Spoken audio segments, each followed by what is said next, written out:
ही साथी उपचुनाव को लेकर उत्तर प्रदेश में लगातार गर्मी बढ़ चुकी है। चुनावी मौसम आ चुका है। हर पार्टी जमीन पर काम कर रही है। इसी बीच सर्वे का दौर आया, वरिष्ठ पत्रकारों के राय का दौर आया।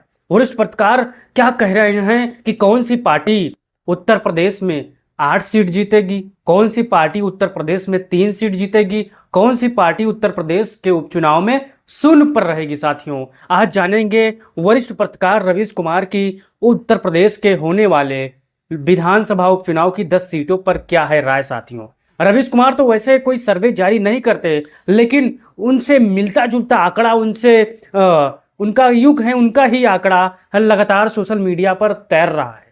वो कह रहे हैं कि उत्तर प्रदेश के उपचुनाव को मद्देनजर रखते हुए कुछ पॉइंट बता रहे हैं जिससे भारतीय जनता पार्टी की हालत खराब है। सर्वे जानने से पहले अगर आप अखिलेश यादव समाजवादी पार्टी को 10-8 सीट जिताना चाहते हो तो कमेंट बॉक्स में अपनी राय जरूर दो और चैनल को सब्सक्राइब कर लो। साथियों, उपचुनाव में 2-3 थ्योरियां दी गई हैं।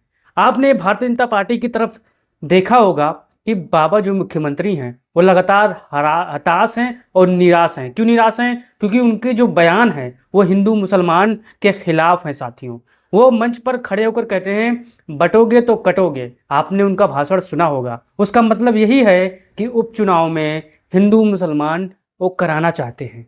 इस विषय को लेकर अखिलेश यादव ने तीखी प्रतिक्रिया दी है कि और बहुत सी ऐसी बातें कही हैं। तो बात की बात है, चलिए जान लेते हैं उपचुनाव की 10 सीटों पर रवीश कुमार का क्या राय है और क्या है उनका आने वाला सर्वे। साथी, आपने चैनल को सब्सक्राइब कर लिया होगा और चलिए बताते हैं फटाफट। आपने यहाँ पर तस्वीरों में देख सकते हैं कि हमने चार्ट लगा दी है, आप पढ़ सकते हैं। खैर, विधानसभा उपचुनाव अलीगढ़ का ये सीट है। यहाँ पर रवीश कुमार की क्या राय हो सकती है। साथियों, लड़ाई है इस सीट पर, ये किसी से छिपा नहीं है। लड़ाई भाजपा प्लस समाजवादी पार्टी के बीच में कांटे की टक्कर है।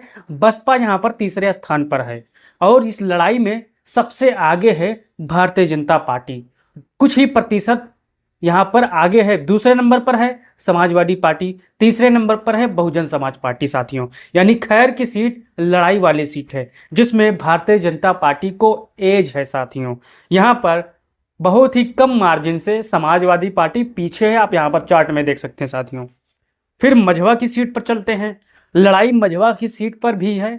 यहाँ पर मुकाबला समाजवादी पार्टी और भारतीय जनता पार्टी के बीच में है। तीसरे नंबर की पार्टी यहाँ पर बहुजन समाज पार्टी है। ये आप सभी जानते हैं कि उपचुनाव में जो मुख्य विपक्षी दल है और जो सत्ता पक्ष दल है उसी के बीच में लड़ाई होती है, चाहे वो विधानसभा का उपचुनाव हो चाहे लोकसभा का उपचुनाव हो। साथियों, तो मझवा सीट में लड़ाई है समाजवादी पार्टी और भारतीय जनता पार्टी के बीच में भाइयों, और इसमें समाजवादी पार्टी को मझवा सीट पर एज है। साथियों, यानी बढ़त है। साफ सुथरा हिंदी भाषा में आप समझ लीजिए, मझवा सीट पर समाजवादी पार्टी को बढ़त है, वो भी 25 से 30% मार्जिन से बढ़त है। साथियों, ये आप ध्यान दीजिएगा और अपना राय भी देते जाइएगा ताकि आपका क्या राय है, क्या मैं जो रवीश कुमार की राय है और आने वाले समय में जो परिणाम आएंगे उनसे कितना मैच होता है, आप जरूर बताइएगा। साथियों, फिर चलते हैं गाजियाबाद की सीट पर। गाजियाबाद की सीट पर लड़ाई दिलचस्प है, लेकिन यहाँ पर बहुजन समाज पार्टी नहीं है लड़ाई में। Samajwadi party plus Bharatiya Janata party यहाँ पर भी है भाइयों। तो यहाँ पर आगे भारतीय जनता पार्टी है, यानी 3 सीटों में 2 भारतीय जनता पार्टी आगे है, 1 सीटों पर समाजवादी पार्टी यहाँ पर आगे है गाजियाबाद की सीट पर। साथियों, गाजियाबाद की सीट पर क्यों आगे है? क्योंकि यह शहरी सीट है और शहरी सीट पर भारतीय जनता पार्टी हमेशा आगे रहती है। आप सभी जानते हैं क्या है वजह। अगर आप उस वजह को जानते हैं तो कमेंट बॉक्स में आप जरूर बताइएगा। साथियों, फिर चलते हैं मीरापुर के उपचुनाव में। साथियों, मीरापुर की विधानसभा सीट में लड़ाई है। लड़ाई किसके बीच में है? लड़ाई समाजवादी पार्टी के बीच में है और भारतीय जनता पार्टी के बीच में। साथियों, यहाँ पर तीसरे नंबर की लड़ाई की पार्टी में है, तो वो कौन सी पार्टी है? वो है यहाँ पर बहुजन समाज पार्टी। साथियों, क्योंकि यहाँ पर जितने भी 10 सीटें हैं, चाहे वो खैर हो, अलीगढ़ हो, करहल हो, यहाँ पर तीसरे नंबर की पार्टी बहुजन समाज पार्टी है। ये आप नोट कर लीजिए। अगर आप बहुजन समाज पार्टी के समर्थक हैं तो हमारी बात को बुरा जरूर लग सकता है, लेकिन जब परिणाम आएगा तब आप जरा इस सर्वे को टैली कीजिएगा और फिर बताइएगा इस वीडियो में आकर ढूंढ कर कि आपकी बात सत्य हुई। क्योंकि क्यों मायावती पीछे हैं ये आप सभी जानते हो, क्योंकि बहन जी का अब राजनीतिक कैरियर एकदम ख़त्म हो चुका है, तबाह बर्बाद हो चुका है, क्योंकि उन्होंने भारतीय जनता पार्टी के आगे चाहे 12 का चुनाव हो, चाहे 17 का चुनाव हो, चाहे 22 का चुनाव हो, चाहे 24 का चुनाव हो, एकदम से नमस्तक कर दिया है कि अब वो एकदम फ्री हैंड हो चुकी हैं जैसे। तो मीरापुर में समाजवादी पार्टी को एज है, बढ़त है साथियों, और बढ़त 40 से 45% है साथियों। यहाँ पर सोचने वाली बात है, क्योंकि 2022 के चुनाव में बिजनौर के जो सांसद हैं वो मीरापुर से विधायक हुआ करते थे साथियों, अखिलेश यादव और समाजवादी पार्टी के गठबंधन से। अब जो मुस्लिम वोट हैं प्लस जो जाट वोट हैं, यहाँ पर इकरा हसन और हरिंदर मलिक, इमरान मसूद और तमाम ऐसे दिग्गज वहाँ पर, कादिर राणा और तमाम ऐसे जो हमारे समाजवादी पार्टी के बड़ी मजबूत छात्रप हैं, वो यहाँ पर कैंप कर रहे हैं, मेहनत कर रहे हैं, संघर्ष कर रहे हैं, और हर पहलू की, हर चीज़ की जानकारी अखिलेश यादव को बराबर देते हैं कि यहाँ पर दिक्कत है, ये नेता गुटबाजी कर रहा है, इसको यहाँ से वहाँ पर लगाया जाए, यहाँ पर कुछ कमी है तो इसको दूर किया जाए। इसी क्रम में मीरापुर में समाजवादी पार्टी को एज है। जितने भी रूठे थे उनको अखिलेश यादव ने, शिवपाल सिंह यादव ने लखनऊ बुलाकर मना लिया है और हर संभव उनकी मदद करेंगे साथियों। तो फूलपुर की तरफ चलते हैं। इस सीट पर भी लड़ाई है, और लड़ाई में समाजवादी पार्टी और जो कि भारतीय जनता पार्टी के बीच में लड़ाई है, और लड़ाई का नतीजा ये है कि समाजवादी पार्टी ये सीट पर भी बढ़त है।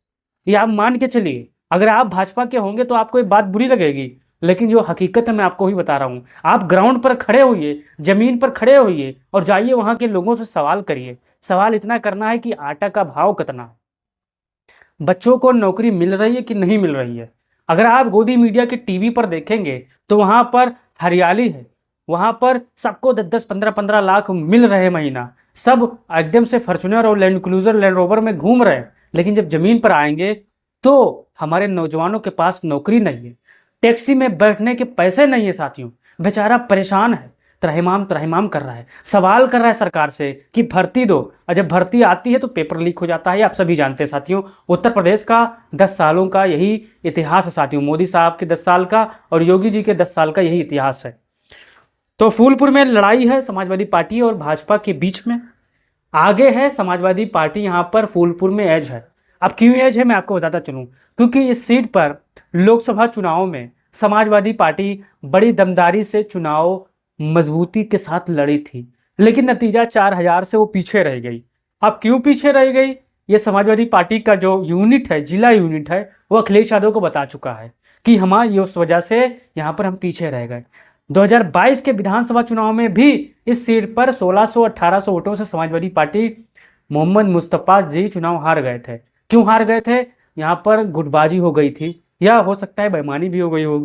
तो फूलपुर में समाजवादी पार्टी को एज है, मजबूती वाला एज है साथियों, ऐसा वैसा वाला नहीं है। अगर आज उपचुनाव होते हैं तो फूलपुर में अखिलेश यादव दमदारी के साथ अपना सीट निकाल लेंगे। अब फूलपुर के जितने भाई बहन होंगे वो अपना राय जरूर दीजिएगा साथियों। फिर चलते हैं कुंदरुकी की तरफ। अब कुंदरुकी सीट पर लड़ाई है ही नहीं, दूर दूर लड़ाई है ही नहीं। समाजवादी पार्टी 80% पे है तो भारतीय जनता पार्टी 20% पे है। कुंदरुकी सीट पर समाजवादी पार्टी को बड़ा दमदार, बड़ा शानदार, बड़ा जानदार बढ़त है। यहाँ पर भारतीय जनता पार्टी दूर दूर तक नहीं है साथियों, पीछे से ऊपर तक, नीचे से दाहिने बाएं कोई नहीं है। यहाँ पर लड़ाई है ही नहीं, समाजवादी पार्टी बड़ी आगे है यहाँ पर। फिर चलते हैं करहल की तरफ। अब करहल अखिलेश यादव चुनाव हार जाए ये हो ही नहीं सकता साथियों। अंधभक्त आएंगे, अपना राय दीजिएंगे और कहेंगे तुमको तो सब सपा को जिता रहे हो, लेकिन जो ज़मीनी हकीकत है मैं उसे बता रहा हूँ साथियों। जहाँ सपा जीत रही है उसी के बारे में मैं बता रहा हूँ, जहाँ सपा हार रही है उसके बारे में भी बता रहा हूँ साथियों, जहाँ बहुजन समाज पार्टी कुछ वोट पाएगी वो भी बता रहा हूँ मैं साथियों। तो करहल में शानदार सपा को बढ़त है, आगे समाजवादी पार्टी है, बढ़त मजबूत है, टिकाऊ है और जिताऊ है। यहाँ पर अगर कोई राह चलता इंसान अगर समाजवादी पार्टी से उम्मीदवार हो जाए, राह चलता इंसान, ये समाजवादी पार्टी का गढ़ है, राह चलता हुआ इंसान अगर समाजवादी पार्टी का उम्मीदवार हो जाए तो करहल बैठे बैठे अगर अखिलेश यादव प्रचार करने ना जाए, इतना कॉन्फिडेंस है उस सीट पर वो जीत लेंगे साथियों। अब भारतीय जनता पार्टी मेहनत करेगी, पैसा खर्चा करेगी, भाई चुनाव है, सब लड़ते हैं, सब मेहनत करते हैं तो करेंगे। अब मिल्कीपुर एक ऐसा सीट है जो मुख्यमंत्री और सीधा सीधा जो फैजाबाद अयोध्या के सांसद हैं, बुजुर्ग सांसद है, शानदार है, जानदार है, पासी समाज से आते हैं, उनके बीच में को मुकाबला देखने को मिल सकता है साथियों। अगर यहाँ पर मुख्यमंत्री मिल्कीपुर सीट हारे, ये तो हारेंगे, आप लिख लीजिए, क्योंकि जो सर्वे है, जो आधार है, वो बढ़त के आधार पर समाजवादी पार्टी यहाँ पर बढ़त है। कितना भी अयोध्या में समाजवादी पार्टी के नेता को टारगेट कर लें, नेताओं को टारगेट कर लें, यहाँ पर जनता उस पर वोट नहीं देने वाली है। जनता महंगाई, बेरोजगारी, भ्रष्टाचारी के मुद्दे पर वोट देने वाली है। तो मिल्कीपुर में समाजवादी पार्टी की शानदार बढ़त है और यहाँ पर समाजवादी पार्टी को बड़ी मजबूत एज है, बड़ी मजबूत शानदार लड़ाई में है साथियों।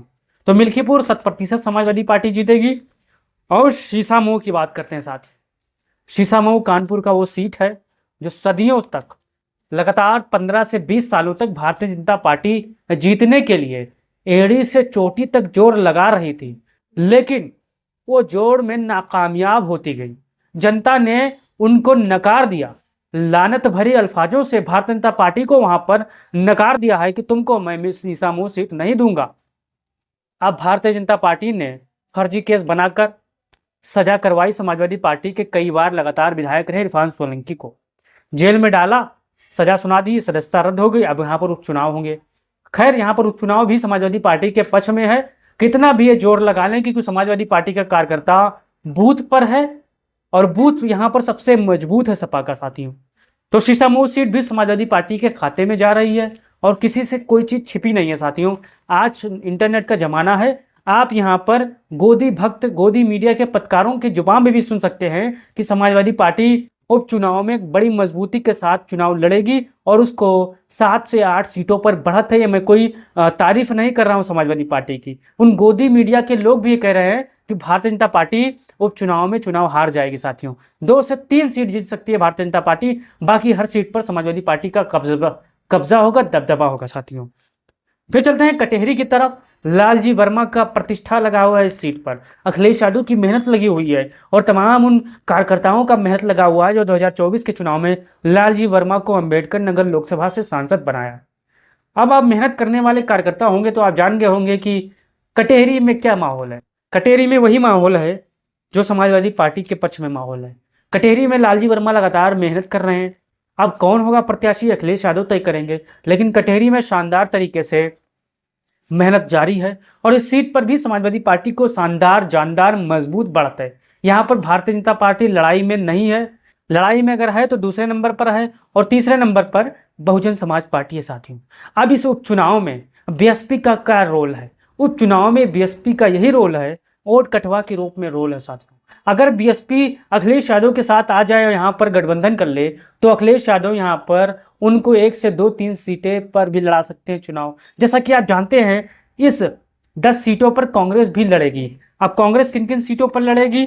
हो सकता है खैर लड़े, मझवा लड़े या गाजियाबाद लड़े, या 3 ऐसी चिन्हित सीटें हैं जहां पर 3 में से 2 अखिलेश यादव कांग्रेस को दे सकते हैं। अगर कांग्रेस 2 पर लड़ती है तो 2 पर जीत, 1 पर जीत संभव है, 1 पर चुनाव हार जाएगी, क्योंकि कांग्रेस का जनाधार उत्तर प्रदेश में विधानसभा के लिहाज से कम है, लोकसभा के लिहाज से ज़्यादा है। अब भी जितने भी साथी होंगे, एक चीज़ बताइए आप, राजनीति हमेशा विकास के मुद्दे पर करना चाहिए या धर्म के या जात के मुद्दे पर करना चाहिए? अगर आप पढ़े लिखे नौजवान हो, समाजवादी पार्टी से हो, भारतीय जनता पार्टी के साथी हो, कांग्रेस पार्टी के साथी हो या तमाम अन्य दल के साथी हो, तो आप इस मुद्दे को कमेंट बॉक्स में जरूर बताइएगा। हमारी बातों से कितने लोग सहमत हैं?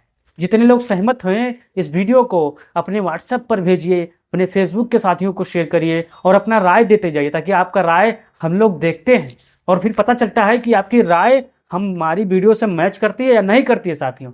और अपना राय देते जाइए। और आपने एक चीज़ देखा होगा, भारतीय जनता पार्टी एक उत्तर प्रदेश में एक कानून लेकर आई है इन्फ्लुएंसर वाला। अगर आप सरकार की भक्ति करेंगे, सरकार की योजनाओं का तारीफ करेंगे तो आपको 2 लाख रुपए महीने देगी। यानी हम जैसे इन्फ्लुएंसरों को खरीदने के लिए सरकार ने नियम कानून बना दिया है कि आप हमारा तारीफ करो और 2 लाख रुपए महीना कमाओ। आप ही बताइए, क्या ऐसा संभव है? अपनी राय दीजिए और इस वीडियो को अपने साथियों, तमाम भाइयों बहनों तक पहुंचाइए। अगर समाजवादी पार्टी से आप मोहब्बत कर रहे हो तो आपने अभी तक ये चैनल को सब्सक्राइब अगर नहीं किया हो तो कर लीजिए साथियों। हर चुनावी अपडेट आपको मिलेगी साथियों। तो वीडियो को शेयर करिए, चैनल को सब्सक्राइब करिए। जय हिंद, जय भारत, जय समाजवाद।